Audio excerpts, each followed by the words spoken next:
The Solo Coach Podcast. Good morning, good afternoon, and good evening, and welcome wherever you're listening to the Solo Coach Podcast. This week I've got a solo episode for you. Surprise, surprise. And what I'm sharing with you this week is my philosophy, my mentality for the current season of my life.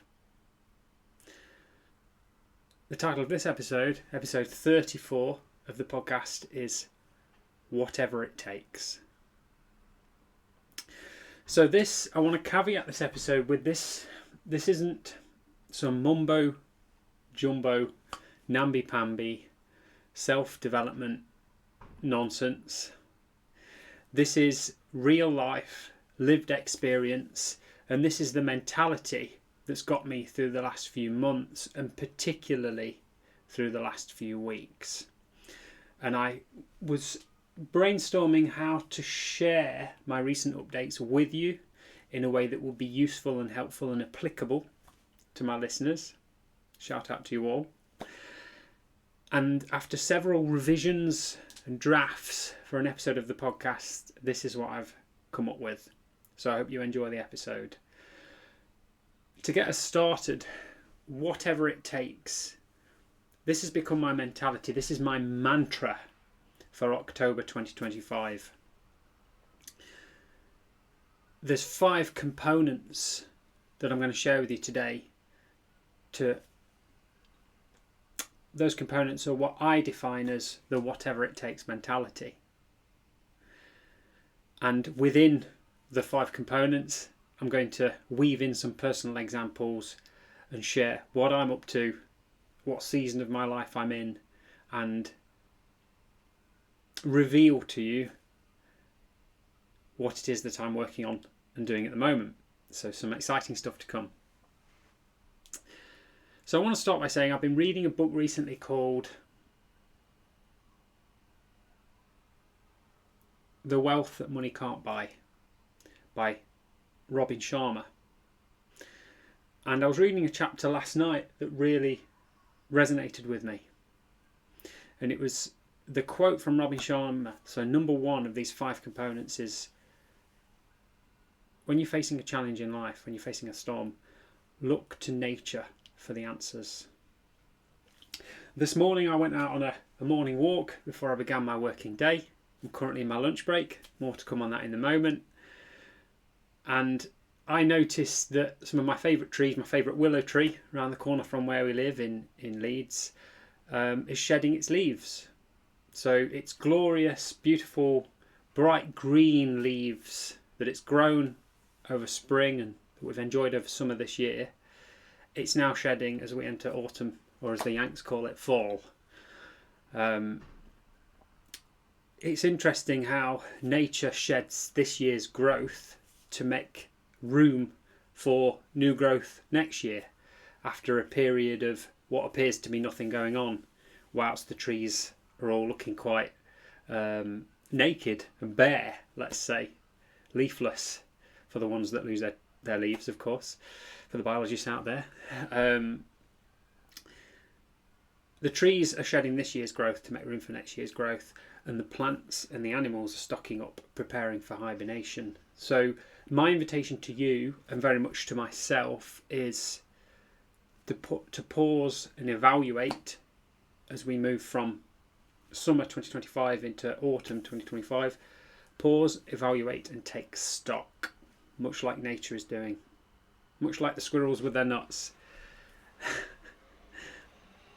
What season are you in at the moment? Would be my question for you, and that's in terms of your business, your career, your life, your relationships, your health. What season are you in? The only constant in life is change. Everything around us is changing, and nothing remains as it is in the same form forever, indefinitely. Everything eventually changes, so everything's in a state of flux. And my invitation to you is to pause, take stock, and ask yourself, what season am I in? Now, I want to keep us moving on the 5 components of the whatever it takes mentality. So number one was look to nature for the answers if you're struggling. Number two, trying something else is not failure. It is whatever you decide it is. So to give you some context and a very live and raw example, I've recently taken a bit of a pause from my business growth activities. The solo coach has gone into a period of hibernation to some degree, and I've begun a HR role for a big company based in Leeds. Precisely what the role is and precisely who the company are, I will omit from this episode as it's not entirely relevant. The point is, I've started a temporary fixed term contract full-time in HR in a company based in Leeds. And this is my version of the whatever it takes mentality. I'm doing whatever it takes to keep the show on the road. My reasons, briefly, for taking on this role are that, quite frankly, I'd reached a period of what I'm going to call creative burnout in May this year. And I had a couple of holidays, long weekends, a couple of weeks away, tried tweaking a few tasks and changing my ways of working, but it wasn't really working. I didn't need a holiday, I didn't need a break, I didn't need a massage or a spa day. What I needed was something else to focus on, some familiarity. And as you know, listeners of the show, friends of mine will know I worked in organisations, in teams for 11 plus years actually. And what I decided was that I want to go back into an organisation, back into a team, and have the familiarity of a process-based role where I'm improving, so understanding, improving, refining processes and being a team player, and then critically here, going home at the end of the day and forgetting about it, because the responsibility of that whole business, the success or failure of that whole business is not solely on my shoulders, as I am part of a very big team. It's a huge organisation with over 7,000 employees, and I am part of a team that's part of a function within that business. The second reason I was seeking it, being again honest and transparent with you, was for financial reasons. I struggled to make ends meet with the solo coach this year, and I realised that what I need to really do, like in number one, is pause and take stock of where I am and ask myself the questions of what's worked, what's gone really well this year, what's worked less well, maybe needs tweaking, and what's completely tanked and failed, and what do I need to scrap or go back to the drawing board on again. And me taking this role was my opportunity to step back, to physically, mentally, metaphorically, financially, in all senses of the word, step back from the solo coach and pause, take stock and evaluate, like I say, what's working, what's gone well from a business sense and a personal sense, a financial sense, what's gone less well and what's completely failed and tanked. And I knew that this wasn't an overnight job. This wasn't something I could pull into a coaching session with my beloved coach Russell. This was going to take longer. And a month now, 1 month into my new role, precisely a month and a day, as this comes to you in October 2025, I can confirm that the work has begun. I'm enjoying the familiarity of being in a team again. The money coming in each month, consistently, repeatedly, without me needing to ask for it, is a breath of fresh air. I'm sleeping better at night and I feel more able to enjoy my coaching again, but without the need for it to financially cover all of my bases and my bills and my cost of living. So yes, I am using this episode to share with you that I am back in full-time work for now. And I would add that the solo coach business continues. The train is still moving forward at a slower pace. My existing clients are still on the books. I'm still seeing them on a regular basis. And I've actually, as of yesterday, just taken on and signed up my first international client who's based in the US of A. The solo coach is still moving forward, guys. But the key thing is I'm taking an active pause from all my business development activities, my networking, my coffees with people I've met at networking, and to some degree my social media presence, my marketing and advertising processes, let's call them, to take stock and figure out where I'm at, where I want to be ultimately, what the bigger picture is, and what I need to do next. Because clearly I've learned a lot, grown a lot, achieved a lot this year, and equally I've found myself in a bit of a phase of burnout. Not irreversible and no permanent damage done, but I knew that I had to take drastic, massive action and do something that felt more familiar, kind of take a side step into a full-time role in order to take stock and evaluate without repeating myself. So a question here for you is, like I say, number 2 of the whatever it takes mentality. Try something else is not failure. It is whatever you decide it is. Ask yourself, with everything you're doing at the moment, does this align with my current vision? Or is it a distraction? Does it enable me to get closer to where I ultimately want to be? Or is it pulling me back? Is it the familiar? The call of the comfortable familiar? For me personally, taking this role, taking this temporary fixed term role that has a fixed end date, there's a date in the system in which I will be terminated from this role, just from the role, is good. It's good because it keeps me on my toes, it keeps me moving forward, and I know that this is a means to an end. This is a stopgap, and it is serving me, and it is in purpose of my longer term vision, mission and goals. And also, I'm just going to call it out, I don't have all the answers. I don't know exactly what I'm going to do next year. I don't know exactly how it's going to work, what I'm going to do with my business, tweak it, pivot it, change it, alter it, adjust it. I don't know, but I am excited for what I'm going to come up with over these next few months during my period of, let's call it hibernation, an active step back from the coalface to pause, evaluate and take stock. Number 3 of the 5 components of the whatever it takes mentality. Number 3 is a fun one.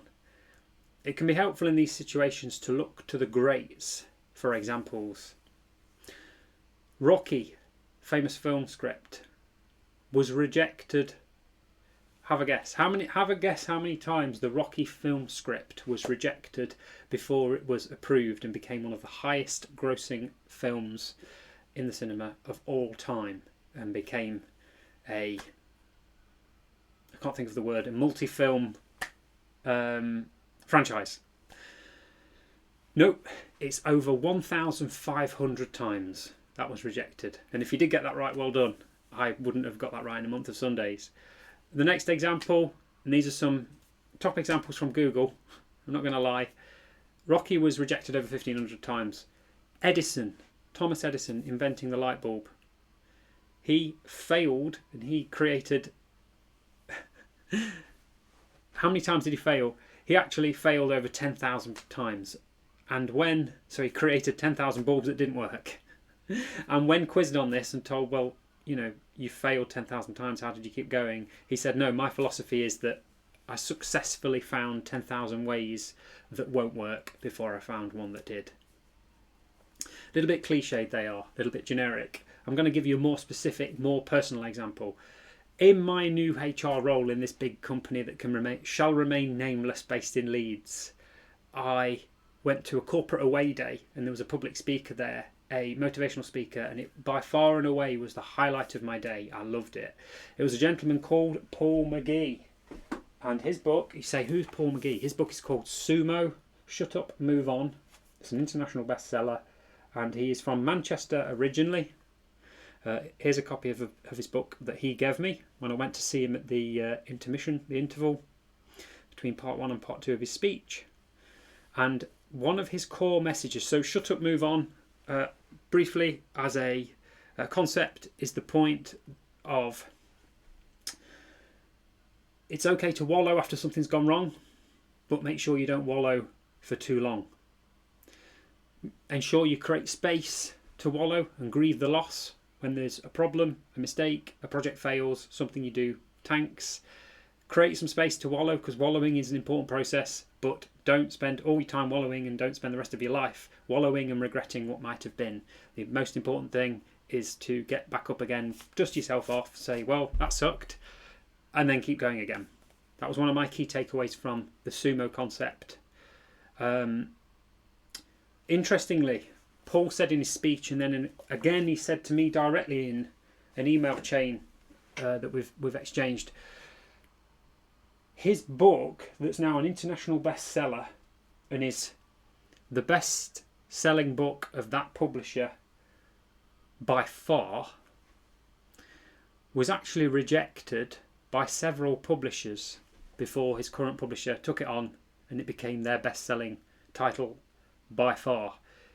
It was actually rejected by 13 different publishers. Paul had to take 13 full-on rejections of his manuscript, of his draft for his book. Many of which they liked the book, but because he wasn't a known name, it got rejected.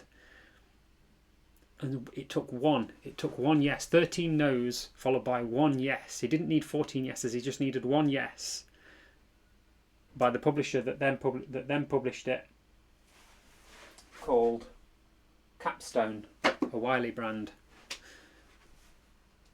And then it became an international bestseller, and it's on the New York Times bestsellers book list. And that I hold there, that red book, is actually the 10th anniversary edition, so it's been republished since it was originally published. It's a fantastic book. It's a fantastic book, and the key lesson there is persistence. I absolutely love stories of persistence against the odds. One I watched recently that's available on various streaming platforms is the story of Ernest Shackleton and his ship, the HMS Endeavour. Now, this ship went to explore the Arctic, and he was looking for to be the first man on one of the poles, and it went completely wrong.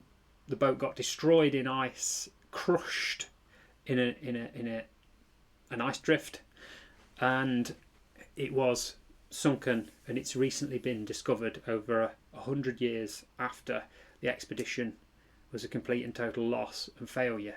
They didn't make it. But the point being, Shackleton persisted in getting his men out of the situation they were in. It was an absolutely unspeakably painful, horrendous situation that his men were in, and he needed to rescue them. It's a fantastic documentary. I don't want to ruin it for you, but the point is, it took him 4 rescue attempts, 3 of which failed. 4 rescue attempts over 4 months. It was 128 days of rescue attempts back in 1916, when they had nothing like the technology we have these days, for him to go and successfully get every single one of his men out of the diabolical situation that they were in. It's such an inspirational documentary. I really recommend watching it. It's available on some of the streaming platforms. I can't remember which one we watched it on. There's infinite examples of people who've persisted against the odds. Infinite films with that same sort of plot and storyline, that same core message. A lot of the people I interview on this podcast have persisted again and again and again, and then finally got what they wanted. The point is, the third component of the whatever it takes mentality is to look to the greats for examples. Anyone who's achieved a great amount of success and wealth and happiness and abundance in their life has more than likely persisted through failure after failure after failure after failure before they achieved great success. So this is the 5 components of what I call my whatever it takes mentality. Number 1 was look to nature for the answers, a quote by Robin Sharma. Number 2 was trying something else is not necessarily failure. It is whatever you decide it is. You can brand it as failure, you can brand it as pivoting, You can brand it as a different chapter. Who cares, quite frankly? Because all that matters is what you call it and what you do with it. If you decide it's failure and giving in, therefore it is, and you've failed, you've given in. If you decide it's pivoting, it's a new chapter, it's a period of hibernation, you're stocking up, you're shedding this year's growth to prepare for next year's growth. However you define it, whatever you decide it is, that's what it is. Number 3, look to the greats for examples. Rocky, Edison, Paul McGee, Shackleton, and infinitely more stories there. Number 4, persistence doesn't always look like relentless, hard graft. Sometimes persistence requires a period of what I'm going to call radical rest. My mum is the example in this one. My mum has been through an incredibly difficult 2025. She has been forced to stop her job, full stop, and to radically rest and recharge her batteries. She has been forced to come to terms with a new medical condition. She has really been through it, folks, as have the rest of the family, but she has been through it the most.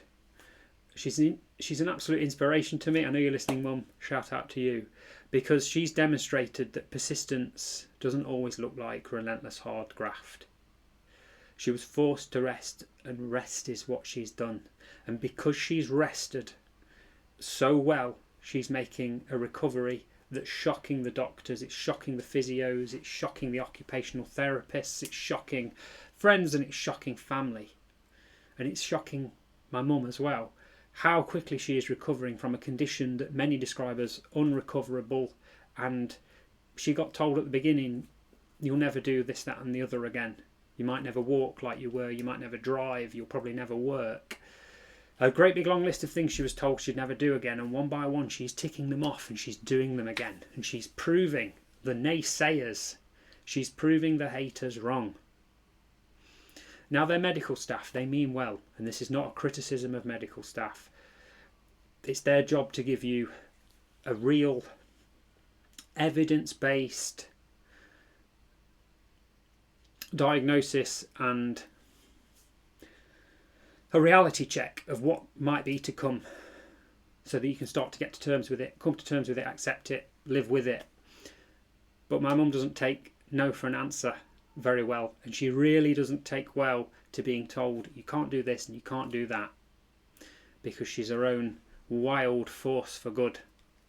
And the last I'll say on the example of my mum is that she's a living, breathing example that just pushing and grinding and ignoring the warning signs when they come, ignoring the signs of burnout, backache, headaches, fatigue, losing weight, gaining weight, and every single other physical and mental sign, ignoring them all, is a recipe for disaster.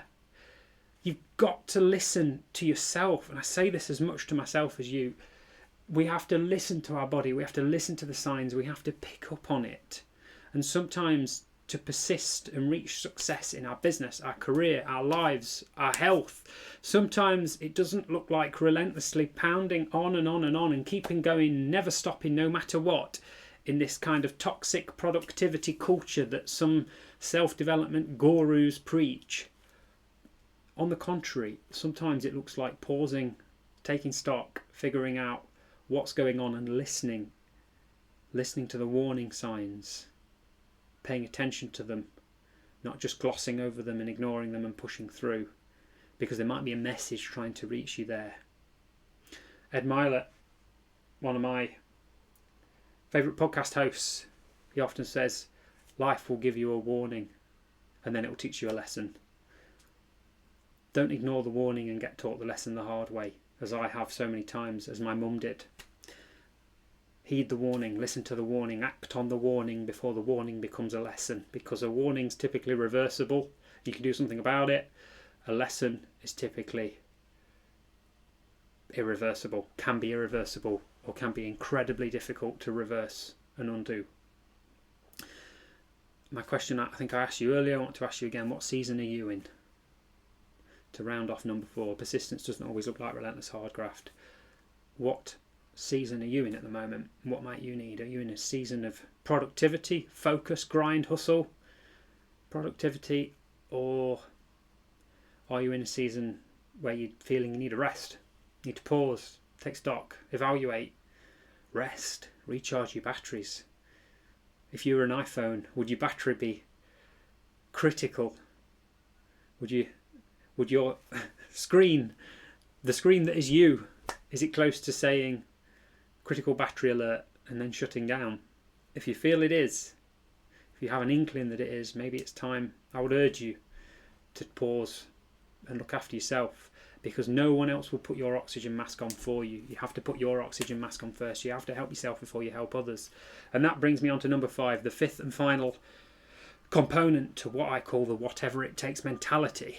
The 5th and final component is to stay true to yourself no matter what. To stay true to yourself no matter what. I tell you now, as a recovering people pleaser, complete 100% selflessness is selfish. And I've fallen into this trap several times in my life. When you change yourself to please someone else, when you actively bend and contort yourself into a shape to be what you perceive that other person wants, whether it's a manager, an employer, a partner, a friend, a lover.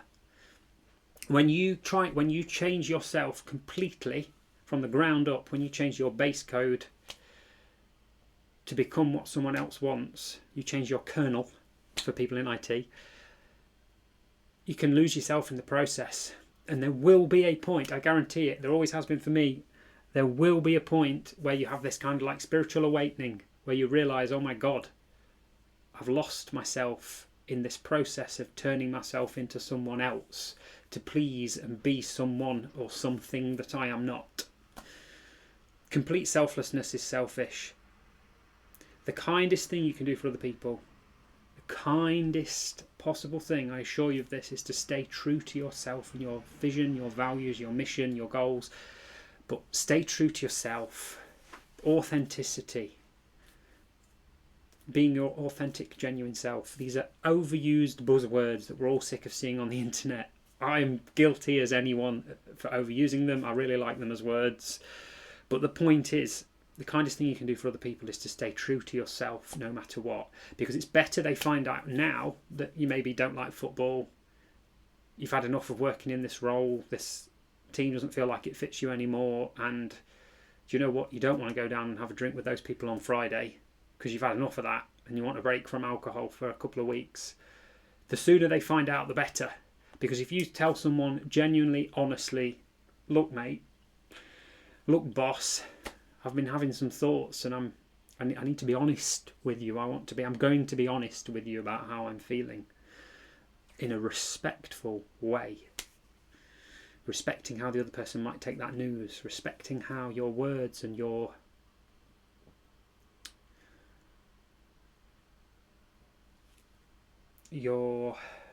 confession might be received, as long as it's respectful. No one can ever really hate you for being honest with them. They might be frustrated, it might not go down very well at first. It might be like a polite way of saying it. It might be like, the news they least want to hear. A kick in the teeth. But the point is, it's better to just be honest. I'm speaking from experience here. I have loads of examples running through my head of the times when I've put off saying something and I've bended and tried to force myself into being someone and something I'm not. And I've lost myself in the process. And then undoing that process, undoing that losing myself bit, has proved incredibly difficult and arduous and hard, and people have been hurt in the process, not least of all myself. And I would definitely advocate staying true to yourself and your values, being honest about what you want and what you don't want, and calling people out, having the conversation The conversation that you least want to have is probably the one you most want to have. The conversation you're putting off doing, the task you're putting off doing the most, is most likely, more than likely, the task or the conversation that you need to have. Trying to please people, trying to tell them what they want to hear, maybe it buys you a quiet life this day, this week, this month, this year, but at some point it's going to bite back, and it's going to bite back hard on you. And I have learnt this lesson so many times the hard way. It's better to stay true to yourself no matter what. To call people out when they're being unfair, when they're saying something, when they're being out of line, and to kindly guide them into being aligned with you again, to letting them know what you need, who you are, what you like, what you don't want, what you don't like, what your preferences are, whether it's a partner, a boss, a friend. I am still learning this one, guys. This is hot off the press. I'm still learning how to articulate what I want and what I need from people, and more importantly and more difficultly, what I don't want and what I don't need. It's super, super hard to do this as a people pleaser, but I guarantee to you it's worth it. And the conversation, after the conversation's been had, you will always feel better. I always feel better after I've at least had the conversation. Even if someone's been hurt, I'm glad that I've had the conversation, because then we can start to repair that wound rather than putting off having the conversation. Because the longer you put off having the conversation, the longer you put off telling work that it's not working for you anymore, your partner that thing they're doing winds you up, your friend that you don't want to come out to that kind of social event anymore, the longer you put it off, the more painful it will be in the long run. And it'll be like pulling off a plaster off a bigger and more painful wound when you do finally muster up the courage and get around to saying it. In summary, this is my whatever it takes mentality. This is not AI generated. No doubt this does include things I've heard on podcasts and read in books. I've referenced a couple of the books today. The book on wealth by Robin Sharma, and of course Paul McGee's book Sumo. Shout out to Paul McGee. But the point is, it's lived experience. This is me sharing honestly with you what I'm facing, what I'm going through, my mentality and how I'm getting through it. I hope this helped you today. I hope it supported you. I hope it gave you some light at the end of the tunnel. And I hope there was at least one thing you could take away from today's episode, or even one question you could ask yourself. The idea of my podcast is to promote thought. It's not to tell you what to do. Absolutely not.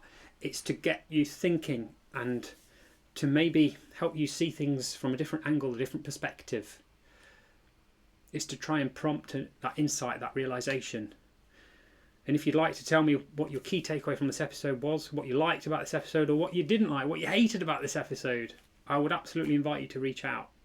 Angela told me the other week that the titles for the show were too loud and deafened her every time. That was really helpful. I edited the volume down for the titles that you're going to hear in a few seconds. The intro and the outro. All forms of feedback are helpful. I'm asking for it. You won't offend me if this podcast does your head in. If my style of speaking is no good for you.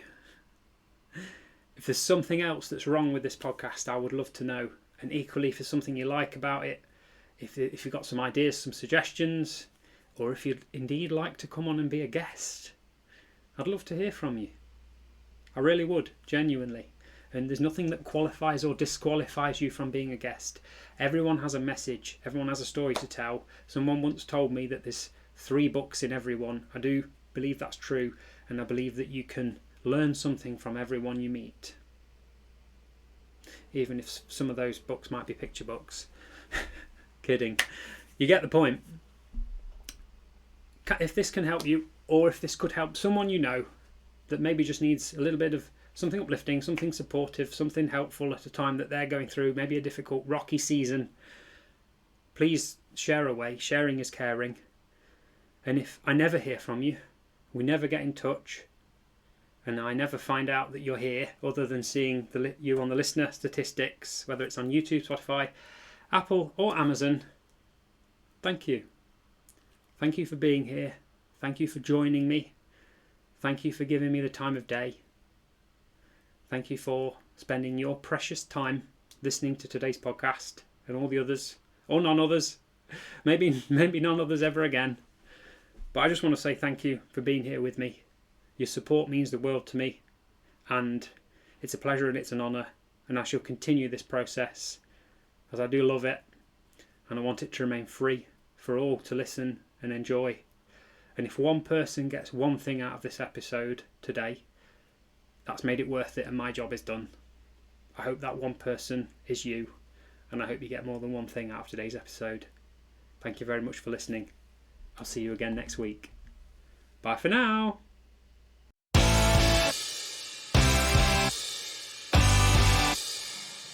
The Solo Coach Podcast.